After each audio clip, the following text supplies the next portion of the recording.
Halo, selamat pagi saudara. Senang sekali Sapa Sumbaksel kembali bisa menyapa pagi hari Anda hari ini. Selama setengah jam ke depan, kami akan mengajak Anda untuk menyaksikan perbincangan terkait penerapan PPKM level 4 di wilayah Sumatera Selatan. Selain itu saudara, pada segmen akhir akan ada informasi menarik dari Palembang serta wilayah lain di Sumatera bagian selatan. Langsung saja kita awali Sapa Sumbaksel hari ini bersama saya Reski Oktora. Inilah Sapa Sumbaksel selengkapnya di Kompas TV, independen, terpercaya.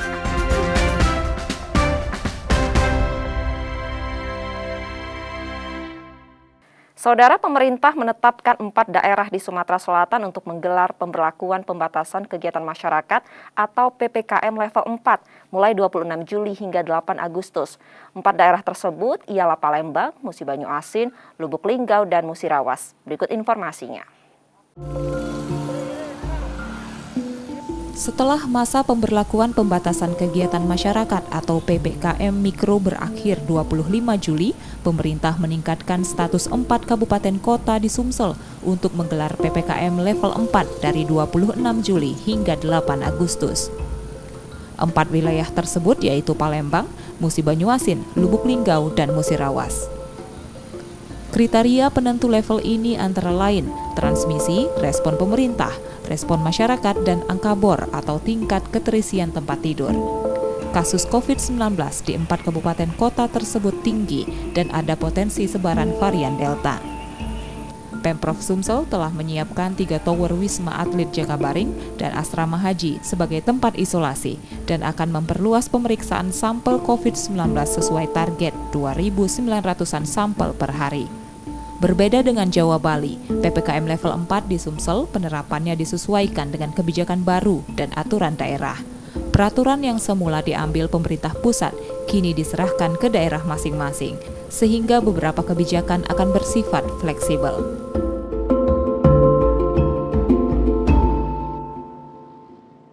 Saudara, per 25 Juli 2021, kasus aktif di Sumsel tercatat 7.624. Terdapat beberapa kriteria dalam penetapan PPKM level 4. Di antaranya dilihat dari insiden rate, perkembangan kasus COVID-19 per minggu.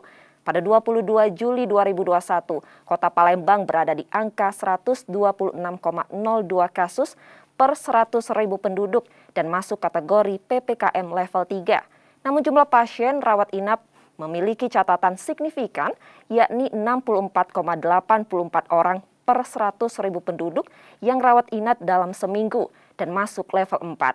Kita akan membahas mengenai pemberlakuan PPKM level 4 di 4 kabupaten kota di Sumsel bersama dengan ahli epidemiologi dari Universitas Sriwijaya, Ice Andriani Liberty.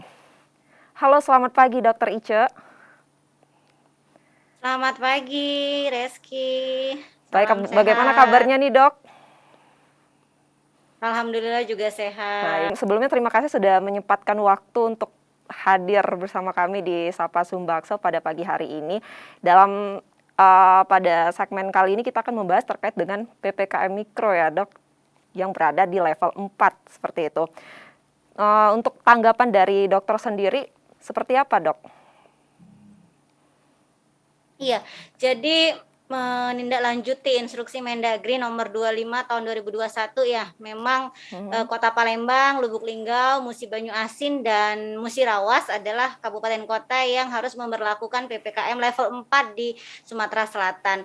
Indikatornya apa? Sebenarnya sangat jelas begitu ya, terkait dengan asesmen situasi pandemi yang dilakukan, yakni berdasarkan jumlah kasus konfirmasi, kemudian pasien rawat inap, kemudian tingkat kematian, selanjutnya juga testing, tracing, dan treatment. Itu yang menjadikan indikator-indikator ini sebagai bahan utama untuk menetapkan sebuah wilayah berada pada level berapa begitu. Dan level 4 ini memang yang tertinggi begitu ya, level 4 transmisi komunitasnya dan dengan kapasitas respon yang masih terbatas. Ini ada 4 wilayah yakni Palembang, Musi Banyu Asin, Musirawas, dan juga Lubuk Linggau. Namun ada beberapa wilayah nih, Dok, yang masih juga catatannya masih tinggi dan juga bornya juga masih terus berkurang. Seperti contohnya itu Prabu Muli. Bagaimana, Dok? Iya, jadi memang hati-hati juga dengan kabupaten kota lainnya, terutama kabupaten kota yang tracing dan testingnya masih minim begitu ya, dan kemudian ketika dipetakan oleh Satgas Nasional begitu yang kita kenal resiko tinggi, resiko sedang, rendah, kemudian tidak ada kasus, atau kita lebih sering mendengarnya zona merah, zona oranye seperti itu, seperti Lahat, Muara Enim, Prabu Mulih gitu ya, Oki, Banyu Asin, Lubuk Linggau, ini juga harus hati-hati begitu karena zonasinya juga sudah merah begitu untuk resikonya juga tertinggi. Jadi kasus COVID-19 ini kan sangat dinamis sekali begitu. Kemudian kalau tidak optimal 3T-nya begitu akan memberikan dampak juga yang signifikan terhadap level situasi yang ada di tempat atau di kabupaten kota tersebut meskipun tidak memberlakukan PPKM level 4 begitu. Jadi harus tetap hati-hati. Jadi dalam PPKM level 4 yang harusnya ditekankan di sini adalah upaya 3T. Yang paling penting adalah upaya tracing. Upaya tracing kita saat ini, satu orang, berapa orang dok yang di tracing?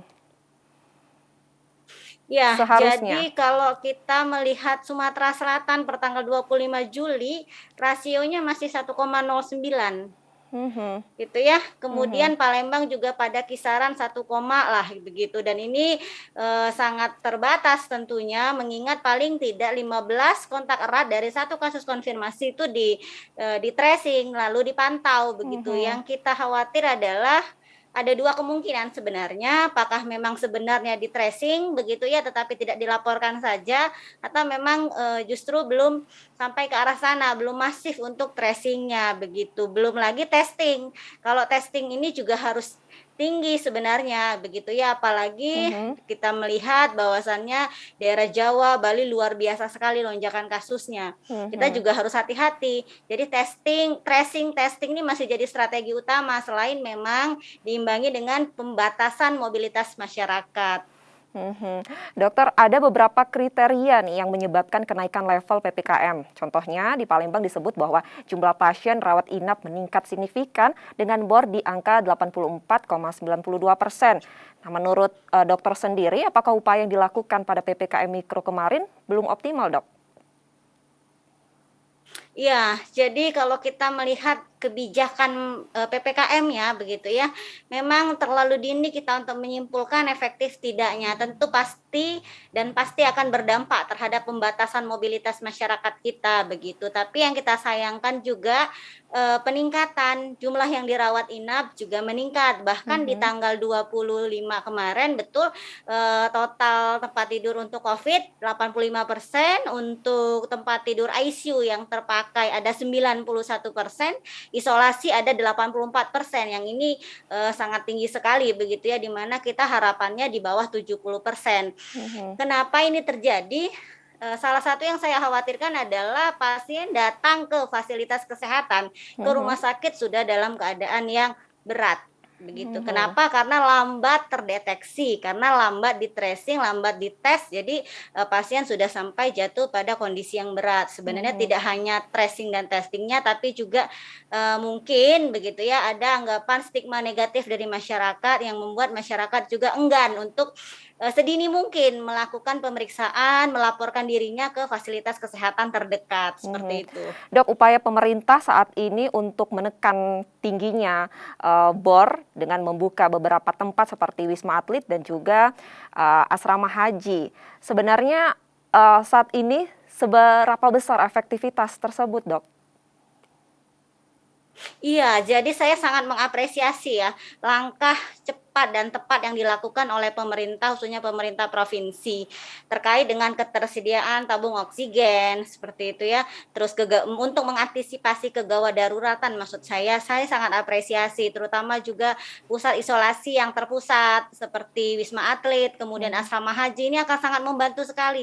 Kenapa? Karena dari 7.624 kasus konfirmasi saat ini, 6.536 diantaranya atau 85% lebih itu isolasi mandiri di rumah. Begitu. Nah, orang sebanyak 65.036 kasus ini, yang kita khawatir adalah apakah memang rumahnya layak untuk isolasi mandiri dalam artian misalnya tidak akan atau tidak berpotensi besar menularkan ke anggota keluarga yang lain, itu yang pertama. Kemudian yang kedua, tingkat kepatuhannya bagaimana begitu ya, apakah memang di rumah saja. Dan yang ketiga, bagaimana dengan suplai logistik obat ketika memang butuh suplemen, butuh obat-obatan untuk meringankan gejala. Nah, bagaimana ini? Dan langkah pemerintah untuk memberikan fasilitas ini kepada masyarakat harusnya bisa dimanfaatkan semaksimal mungkin oleh masyarakat begitu ya. Jangan takut karena memang yakinlah fasilitas kesehatan, tenaga kesehatan akan selalu memberikan pelayanan terbaik untuk masyarakat. Semoga kita semua terlindungi begitu. Terlindungi dari apa? Kalau dari yang pasien masih dalam perawatan tentunya tercegah untuk mengalami perburukan begitu. Ketika memang ringan jangan sampai jatuh kepada derajat sedang atau berat. Jadi memang lebih baik ketika isolasi mandiri tidak layak di rumah, khawatir akan suplai obat-obatan, khawatir akan kepatuhan, lebih baik hubungi fasilitas kesehatan terdekat untuk meminta ditempatkan ke fasilitas isolasi yang terpusat seperti itu. Baik dok, namun upaya percepatan lainnya yakni meningkatkan atau menyiapkan tempat-tempat isolasi ini juga sudah dilakukan oleh sejumlah perusahaan yang diminta untuk menyediakan fasilitas isoman bagi karyawannya. Namun mungkin ada beberapa nilai lagi yang mungkin harus dilakukan oleh pemerintah daerah. Nah, kita akan membahasnya usai jeda saudara. Tetaplah bersama kami di Sapa Sumbakso.